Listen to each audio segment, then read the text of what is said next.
जी हाँ दोस्तों, आज के इस वीडियो के माध्यम से हम बात करने वाले हैं Madhya Pradesh BEd MEd admissions के बारे में। BA BEd, BSc BEd, BPEd, MPEd, BElEd के बारे में भी हम आज के इस वीडियो के माध्यम से देखने वाले हैं। इन सभी कोर्सेज के बारे में देखें कि इनके जो 2025 से 26 सेशन है, इसके एडमिशन स्टार्ट कर दिए गए हैं। 2025-26 में अगर आपको इन कोर्सेज में एडमिशन लेना है तो प्रवेश प्रक्रिया प्रारंभ हो चुकी है। पूरी जानकारी मैं आपको बताने वाला हूँ कि BEd MEd, BA BEd, BSc BEd, BPEd, MPEd, BElEd जैसे कोर्सेज में एडमिशन कब से कब तक होंगे, फॉर्म कब से कब तक भरेंगे और किस वेबसाइट से आपको फॉर्म भरना होगा, वो भी मैं आपको बताऊँगा। अगर ये वीडियो देख लिए ना, गारंटी आपको और कोई वीडियो देखने की आवश्यकता ही नहीं पड़ेगी, क्योंकि इस वीडियो में मैं आपके सारे डाउट क्लियर कर दूँगा बीएड एमएड के बारे में। ठीक है? चलिए, सबसे पहले हम इसका ऑफिशियल नोटिफिकेशन देख लेते हैं। तो दोस्तों, हायर एजुकेशन डिपार्टमेंट ने इसका नोटिफिकेशन जो कि जारी कर दिया है और इसके 3 राउंड यहाँ पर बनाए गए हैं, फर्स्ट राउंड, सेकंड राउंड और थर्ड राउंड। 3 राउंड में हमारे एडमिशन होने वाले हैं, ठीक है? और जैसा कि देख पा रहे हैं कि BEd MEd, BEd MEd, BPEd, MPEd, BEd MEd ये 3 वर्ष के कोर्स हो गए। यहाँ पर एकीकृत 3 वर्ष का कोर्स हो गया बीएड एमएड, ठीक है? आईटीईपी के अंतर्गत अगर आपको बीएलएड तथा बीएड करना है, वो भी आप कर पाएंगे, ठीक है? और अगर आपको राज्य शिक्षा केंद्र द्वारा जो संचालित बीएड का पाठ्यक्रम होता है, बीएड का जो कोर्स होता है जो कि राज्य शिक्षा केंद्र संचालित करता है, वो भी आप यहाँ पर कर पाएंगे। तो आपको इन कोर्सेज में एडमिशन मिल जाएगा और इसका जो फर्स्ट राउंड है वो स्टार्ट कर दिया गया है, ठीक है? जो फर्स्ट राउंड हमारा कब से कब तक चलेगा, 15 मई से 30 मई तक।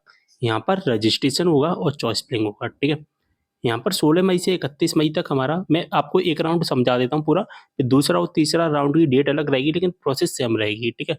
16 मई से 31 मई तक डॉक्यूमेंट वेरिफिकेशन होंगे। सबसे पहले आप क्या करोगे, रजिस्ट्रेशन एंड चॉइस फिलिंग। इसके बाद डॉक्यूमेंट वेरिफिकेशन का काम होगा यहाँ पर। इसके बाद में दोस्तों क्या होगा कि 1 जून को हमारी मेरिट लिस्ट आएगी, ठीक है? 1 जून को मेरिट लिस्ट आएगी, लेकिन ये मेरिट लिस्ट कैसी होगी, इसमें आपको केवल और केवल रैंक पता चलेगा कि आपकी कितनी रैंक आई है।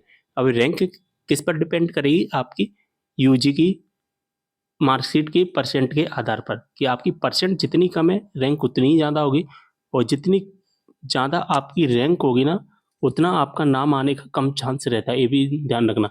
तो अगर आपकी परसेंट 70 से ऊपर है तो आपका फर्स्ट राउंड में नाम आने का चांस है, 70 से नीचे वालों के कम चांस रहते हैं फर्स्ट राउंड में नाम आने के, ठीक है? इसके बाद क्या हुआ कि 5 जून को हमारी फाइनल मेरिट लिस्ट आ जाएगी, 5 जून को, ठीक है? जिसमें हमें ये पता चल जाएगा कि हमें कौन-सा कॉलेज अलॉट किया गया है और कौन-सा कॉलेज नहीं मिला है, ठीक है? इसके बाद में कट ऑफ भी हमें पता चल जाएगा 5 जून को ही, कि किस कॉलेज का कितना कट ऑफ गया है और रैंक कितनी गई है, ठीक है? अगर हमारा नाम आ जाता है किसी कॉलेज में तो 5 जून से लेकर 11 जून तक हमें अपने कॉलेज में एडमिशन करवाना होगा, यानी कि हमें अपनी जो फीस है ना, वो फीस सबमिट करनी पड़ेगी, ठीक है? बात समझ में आ गई? और इसके बाद में फीस सबमिट करने के बाद में आपको क्या करना पड़ेगा कि 5 जून से 12 जून तक आपके जो भी डॉक्यूमेंट है, उन डॉक्यूमेंट को कॉलेज में जमा करना पड़ेगा। तो ये पूरा फर्स्ट राउंड का प्रोसेस है, ठीक है?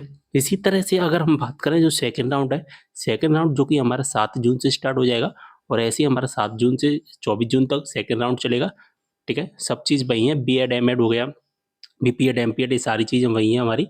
इसी प्रकार से जो थर्ड राउंड है हमारा, तो जो थर्ड राउंड हमारा कब से कब तक चलने वाला है, 20 जून से लेकर के 4 जुलाई तक हमारा थर्ड राउंड चलेगा, ठीक है?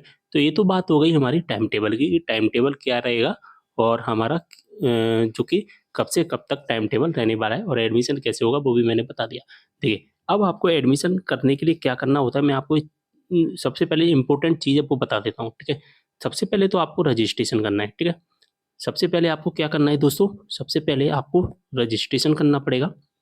रजिस्ट्रेशन करने के बाद में आपको चॉइस फिलिंग करनी पड़ती है। चॉइस फिलिंग में आपको ये बताना पड़ेगा कि आपको कौन-कौन से कॉलेज में एडमिशन लेना है और first number, second number, third number पर आपने कौन से कॉलेज की प्रेफ़रेंस दी है, वो आपको बतानी पड़ेगी, ठीक है? इसके बाद में आपको डॉक्यूमेंट वेरिफ़िकेशन करवाना होता है। अगर आप registration and choice filling complete कर लेते हैं, तो फिर होता क्या है कि आपके जो डॉक्यूमेंट वेरिफ़िकेशन होने के लिए ऑटोमेटिकली डॉक्यूमेंट चले जाते हैं गवर्नमेंट कॉलेज के हेल्प सेंटर पर, और 4 से 5 दिन के अंदर आपके जो कि डॉक्यूमेंट है वेरीफाई हो जाते हैं। और जैसे ही डॉक्यूमेंट वेरीफाई हो जाते हैं तो आपको पता भी चल जाएगा कि आपके डॉक्यूमेंट वेरीफाई हुए हैं या नहीं हुए। आपके रजिस्टर्ड मोबाइल नंबर पर मैसेज आ जाता है, ठीक है? तो इस तरह से डॉक्यूमेंट वेरिफिकेशन होता है। अगर आपके डॉक्यूमेंट वेरिफिकेशन होने में टाइम लग रहा है, तो आपके नज़दीकी जो भी गवर्नमेंट कॉलेज है, उस गवर्नमेंट कॉलेज के हेल्प सेंटर पर जाकर अपनी डॉक्यूमेंट वेरीफाई करवा सकते हैं, या आप जिस कॉलेज में एडमिशन ले रहे हैं, उस कॉलेज से भी कॉन्टैक्ट कर सकते हैं। डॉक्यूमेंट वेरीफाई करवाना जरूरी है, जब तक आपके डॉक्यूमेंट वेरीफाई नहीं होंगे आपका मेरिट लिस्ट में नाम नहीं आएगा। यानी कि क्या करना होगा कि रजिस्ट्रेशन कंप्लीट होना चाहिए, चॉइस फिलिंग कंप्लीट होना चाहिए और डॉक्यूमेंट वेरिफिकेशन कंप्लीट होना चाहिए। ये तीनों चीज़ कंप्लीट होंगी ना तभी हमारा मेरिट लिस्ट में नाम आएगा, अन्यथा हमारा मेरिट लिस्ट में नाम नहीं आएगा। ठीक है, अब रजिस्ट्रेशन चॉइस फिलिंग कहाँ से करना है तो मैं आपको बता देता हूँ। तो दोस्तों रजिस्ट्रेशन करने के लिए आपको ई प्रवेश हायर एजुकेशन गूगल पर सर्च करना है। ठीक है, जैसे आप गूगल पर सर्च करोगे आपके सामने ये पेज आ जाएगा। ठीक है, इसका डायरेक्ट लिंक मैं डिस्क्रिप्शन बॉक्स में प्रोवाइड करा दूंगा, आप डायरेक्टली इस वेबसाइट पर आ सकते हैं। ठीक है, और यहाँ पर जैसे नीचे आते हैं आप, ठीक है, तो यहाँ पर ऑप्शंस दिखेंगे। एक तो दिखेगा 12वीं के बाद स्नातक, एक स्नातक के बाद स्नातकोत्तर पाठ्यक्रम, इस तरह के जो ऑप्शंस वो आपको दिखेंगे। एक नीचे दिखेगा एनसीटीई का, एक एनसीटीई आईटीपीईपी दिखेगा और एक एनसीटीई बीपीएड एमपीएड दिखेगा। तो आपको क्या करना है दोस्तों, मैं मोबाइल में करके दिखा रहा हूँ, आप कंप्यूटर में भी करके देख सकती हैं। ठीक है, देखिए दोस्तों, अगर आपको किसी भी कोर्स में एडमिशन लेना है, जैसे कि आपको एनसीटी में एडमिशन लेना है, एनसीटी जो बीएड एमएड में एडमिशन लेना है, तो बीएड एमएड किसके अंतर्गत आता है, वो आता है एनसीटीई के अंतर्गत। तो यहाँ पर आप चेक कर लेना पहले व्यू कोर्स पर क्लिक करके ये बीएड एमएड दिख रहा है या नहीं दिख रहा। यहाँ पर बीएड एमएड दिख रहा है, तो आपको क्या करना है, यहाँ पर जो क्लिक केयर फॉर रजिस्ट्रेशन का ऑप्शन है ना, इस ऑप्शन पर क्लिक करके आपको अपना रजिस्ट्रेशन करना पड़ेगा। ठीक है, रजिस्ट्रेशन कैसे करना है इसके बारे में मैं अलग से वीडियो बना दूंगा, एक कंप्लीट वीडियो लगभग 20-25 मिनट का वीडियो रहेगा, उसमें मैं सारी इन्फॉर्मेशन दे दूंगा। ठीक है, अब मान के चलिए आपको बीएड एमएड का तो काम हो गया, अब बीपीएड एमपीएड के ऐसे स्टूडेंट है जो बीपीएड एमपीएड करना चाहते हैं, एनसीटीई के अंतर्गत आता है बीपीएड एमपीएड। तो यहाँ पर जैसा कि देख पा रहे हैं व्यू कोर्स, तो व्यू कोर्स में बीपीएड एमपीएड दिख रहा है, तो जिस कोर्स में दिखता है, जिस टैब में दिखता है उसी पर आपको रजिस्ट्रेशन वाले ऑप्शंस पर रजिस्ट्रेशन करना है। ऐसा नहीं कि यहाँ पर भी बीपीएड एमपीएड दिख रहा है और यहाँ पर आप रजिस्ट्रेशन कर लो, ऐसा नहीं होगा। ठीक है, अब एनसीटीई के अंतर्गत आपको करना है, मान के चलिए एनसीटीई आईटीईपी से करना है। ठीक है, तो यहाँ पर देख लो कौन कौन से कोर्स दिख रहे हैं, तो आईटीईपी में 2 कोर्स दिख रहे हैं, केवल बीए बीएड और बीएससी बीएड।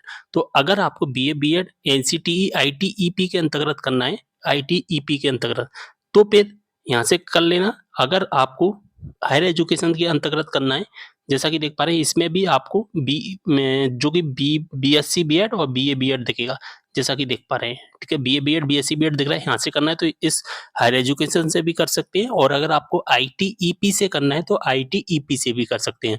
आपके पास 2 ऑप्शन है, और एक बीएलएड अगर आपको करना है तो बीएलएड भी कर पाएंगे। तो बीएलएड का आपके पास केवल एक ही ऑप्शन दिखेगा, जो कि आपको फर्स्ट वाले में दिखेगा, जो कि हायर एजुकेशन की तरफ से होता है। ठीक है, तो आपको कोर्स देखने पड़ेंगे कि अगर इसमें बीएलएड दिख रहा है, यहाँ पर बीएलएड दिख रहा है, तो बीएलएड किसमें से हम देखा था हमने, इसमें से बीयू कोर्स वाले में से, तो इसी में ही आपको रजिस्ट्रेशन करना पड़ेगा। ऐसा नहीं कि बीएलएड इसमें दिख रहा है और यहाँ से हम रजिस्ट्रेशन कर लें, ऐसा नहीं करना है हमें। ठीक है, बात समझ में आ गई। और यहाँ पर जैसा कि देख पा रहे हैं कि बीए बीएड बीएससी बीएड दिख रहा है, तो अगर बीए बीएड बीएससी बीएड के 2 ऑप्शन दिख रहे हैं आपको, एक तो आईटीईपी वाला दिख रहा है और एक नॉन आईटीईपी वाला दिख रहा है, तो ये आप पर डिपेंड करता है आपको किसमें से करना है। ठीक है, सारी जानकारी समझ में आ गई होगी आपको। अगर आपको कोई भी डाउट है तो आप मुझे कमेंट करना, मैं अगले वीडियो में वो डाउट भी क्लियर कर दूंगा। वैसे मुझे लगता है मैंने सारे डाउट क्लियर ही कर दिए हैं, और रजिस्ट्रेशन एंड चॉइस फिलिंग कैसे करना है इसके बारे में मैं अलग से वीडियो बनाऊंगा, तो इस वीडियो के माध्यम से मैं आपको बता दूंगा किस तरह से हमें रजिस्ट्रेशन करना है। अब मैं एक बात बताना चाहता हूँ दोस्तों, अभी आप फॉर्म मत बनना। ठीक है, अभी आप रजिस्ट्रेशन नहीं करना और ना ही आप चॉइस फिलिंग करना। आप रजिस्ट्रेशन एंड चॉइस फिलिंग 20 मई के बाद करना, 20 मई के बाद करना। जी हाँ दोस्तों, मैं ऐसा क्यों कह रहा हूँ, क्योंकि ये वेबसाइट है ना दोस्तों, ये वेबसाइट पूरी की पूरी नई तरीके से बनी है। पहले 2024 तक जो एडमिशन होते थे वो अलग वेबसाइट से होते थे, वो बहुत सिंपल वेबसाइट थी। इस वेबसाइट को बहुत हार्ड कर दिया है, इसमें पता नहीं चल रहा है अभी क्या हो रहा है। यहाँ पर कॉलेज नहीं आ रहे हैं, अभी सभी कॉलेज की फीडिंग नहीं हुई है, सभी कोर्सेज की फीडिंग नहीं हो पाई है। तो इस वजह से जब आप रजिस्ट्रेशन करोगे और चॉइस फिलिंग करोगे ना, तो आपको बहुत सारे एरर दिखेंगे। सबसे ज़्यादा एरर दिखेगा चॉइस फिलिंग में। आप जिस कॉलेज में एडमिशन लेना चाहते हैं वो कॉलेज ही नहीं दिखेगा, या आप जिस कॉलेज में एडमिशन लेना चाहते हैं उसमें वो कोर्स ही नहीं दिखेगा। तो अभी इस तरह के एरर हैं। तो मैं आपको सलाह दूंगा कि जो कि एडमिशन लेने के लिए रजिस्ट्रेशन आप 20 मई के बाद करना, क्योंकि 20 मई तक जो प्रोसेस वो सही कर दी जाएगी, वेबसाइट को सही कर दिया जाएगा।